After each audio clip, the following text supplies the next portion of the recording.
When we built our house, we had this porch put on and it has dog and cat screening. And I trap, neuter, and release. And a lot of times, if I trap kittens that are too small to be spayed and neutered, I'll end up keeping them and trying to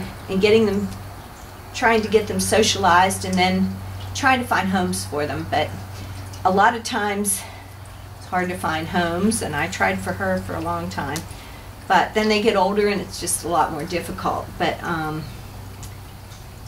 we just keep them, but we're at capacity right now. If the conditions are there for feral cats, you'll just have more feral cats.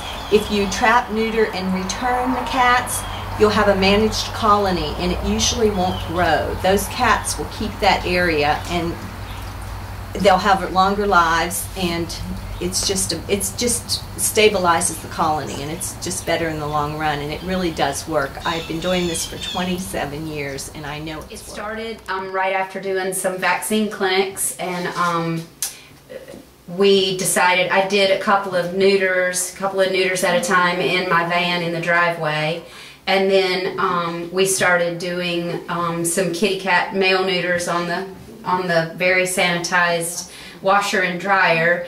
But we noticed about every fifth one was sex wrong, so we would sedate it. It'd be a female, so we'd have to wake it up and send it to somebody else to be spayed. Or somebody would bring it in a kennel, swear it's a male, and it would be a female. So we couldn't do it. So we decided to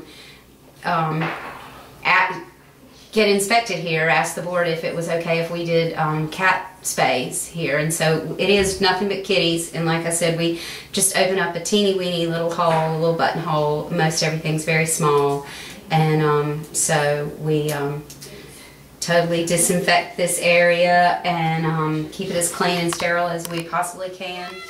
So you see, I've opened up a hole barely big enough to get my spay hook in.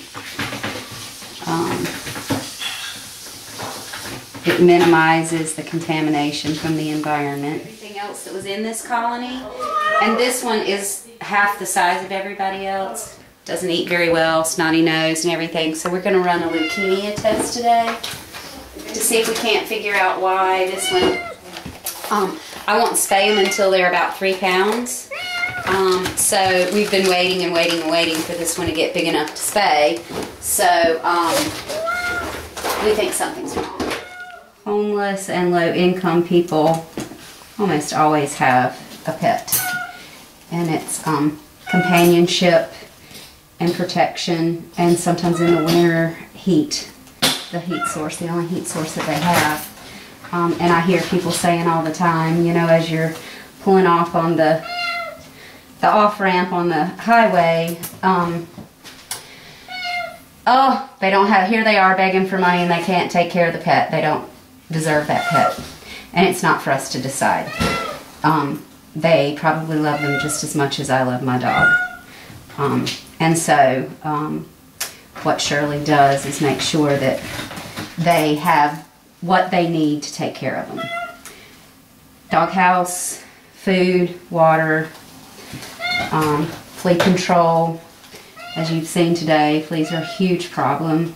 Flea control is very expensive. And their rabies shots.